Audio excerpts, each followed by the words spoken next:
Hi, this is Blake Angelos here at the Yamaha booth at NAMM 2018, and I am very happy to introduce you to a new Yamaha artist, but not a new artist, named Nick Semrad. And I got to tell you, being a keyboard player, watching this cat play, his approach to the music is so cool and so different, and it's just a pleasure to have you here, man. So I guess I just want to start out by asking you, a little bit about yourself, where you come from, what's your background, what's your influences. Man, thank you for having me on this, by the way. I grew up in Nebraska, in Nowheresville. Yeah.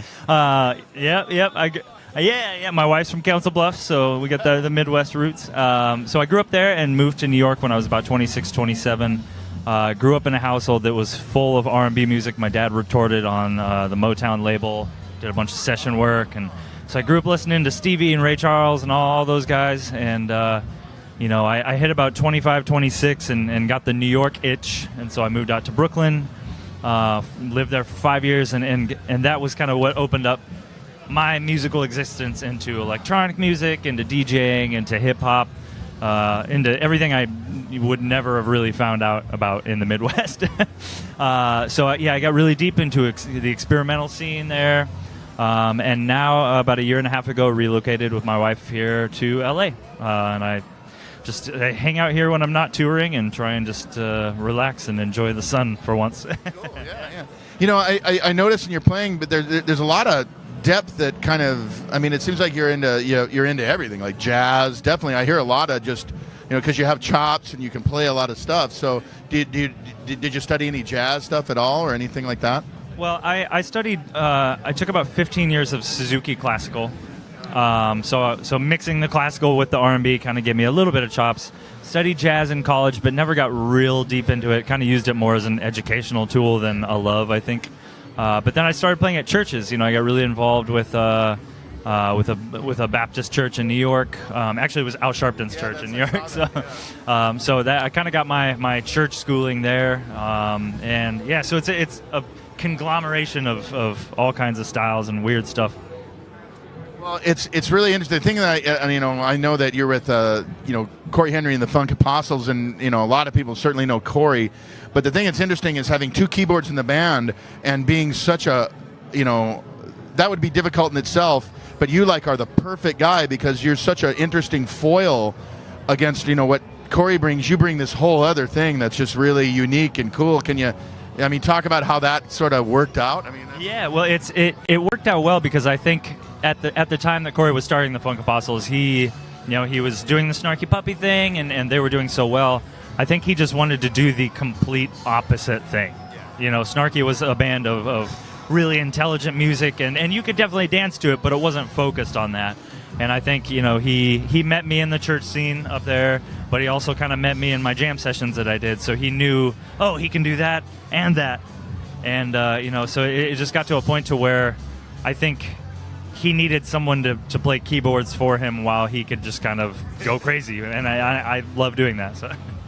Well, you brought up the jam session. The lesson that you do at the Arlene's Grocery, yeah, it's been named as one of the top 5 jam sessions in New York City, which is pretty cool. And I guess the name it's Gentai Kaijo, right? It's close, yeah. Close enough. What's it like being in that? Because I know that's it's like a hip hop jam session, so I guess there'd be singers and rappers and just kind of lots of stuff. What's that about? Well, I'm glad you brought that up because it's Gentei Kaijo, and that phrase means limitation cancellation. And I wasn't there from the very beginning, but I came in pretty close to after it started. And their whole idea behind the jam session was that they wanted to have a jam that was not only focused on and kind of an anti-competition. It was really focused on love and creating a scene. Of just people that really respect each other and help each other out. But it was also, if you've ever been to a New York jam session, that you're going to hear every note that's ever been played by every instrument on stage. And we just kind of wanted something different. We wanted to write tunes on stage and create vibes and kind of make it, I think about low-end theory here in California that was like the big DJ Sonic hang, and we wanted an instrumentalist version of that. So we just really focused on kind of creating textures, and it was to the point to where, we never rehearsed. It was all improvised. But on stage, Lenny Reese, who's a great drummer, who's kind of the figurehead of the whole thing, he would always be calling out, like, telling people to pay attention to their EQ ranges, like if there's all these high things, like, so that's the kind of stuff that we thought about, and that has helped in my career and my approach so much, because that's the kind of education that not a lot of people get. You're basically thinking like a producer while you play, and that's a lot of what I do. So. Yeah, it's cool. Well, now let's just talk about your playing, and here's how you approach things. The thing I love about your playing that I was immediately drawn to is how you take kind of these classic tones, these things that I know that you got from your R&B life and your background there, but you kind of approach everything different, but it still sounds like organic and interesting. It doesn't sound overly, I don't know, synthetic. So I'll let you play, and you can just talk about what you're doing. And because it really is fascinating, man. Thanks. So yeah, go ahead and tell them what you're doing, man.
Yeah, that's so Nick Semrad, man. That's so cool. That's why I talked to you. I asked you about, are you into Bill Frisell, man? He's like, oh yeah, I know, because it's this textural thing.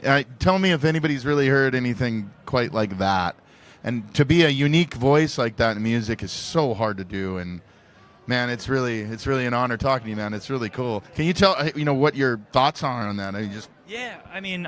My biggest thing, and I think this started at the lesson, but it's I've played with Cory, I've played with a guy here in LA named Lewis Cole, who've kind of all evolved this, but I think not enough people think past being a keyboard player. Like so many people have lines and chords, and I can't compete with that. Like, especially being in New York.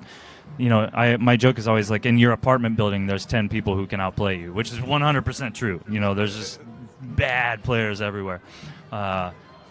So my thing was always like, well, how can I approach this differently? Like, what can I do to give myself a fighting chance versus someone who's killing lines or someone who has all the shout music patterns in the world? My thing is like, man, why don't I try and actually sound like these records? The big thing when I moved to New York was, mid-'90s hip-hop and the J Dilla scene and everything. And a lot of that music, you would have you would just have songs and vibes that were very sample-based. And so, like something I do is have really short releases and have, make my reverb cut off at the end of a sound. So it simulates like, oh, you have a verby sample, but then the second it's done, the verb doesn't trail. And it's just stuff like that people don't really think about on the keyboard. And the dope thing about the Montage is that it gives me all those options, and they're all here. So I can try and sound like a record, or, the other thing is like setting a pitch LFO to just cover everything and just detuning your stuff, because samples are coming from records are always warped, so playing just a basic chord progression, if you play it on a regular keyboard, it may sound cool if the chords are cool enough, but if you play that and you focus on like, let me EQ this like a record, or let me detune it like a record, you can get some really interesting effects, and this lets me do all that stuff. So. It's just it is very cool watching you just move the things, but it's also the sensibility to do things in a certain way at a certain point. I mean, you have a good balance of knowing where to do something. Keep playing, man. I want to hear some more stuff. Do something else, man.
All right.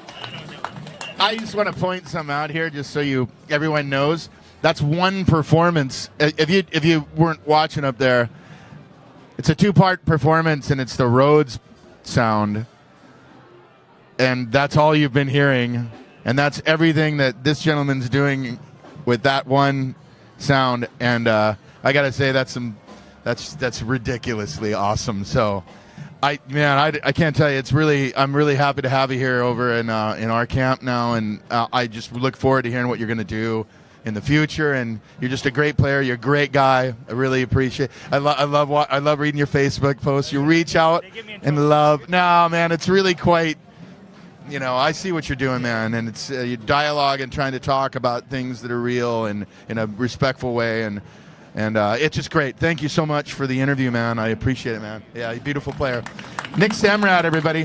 Thank you very much. Once again, this is Blake Angelos with Nick Semrad here at Namm's booth at the Yamaha Namm 2018. Thank you very much for watching. Sorry, I'm still...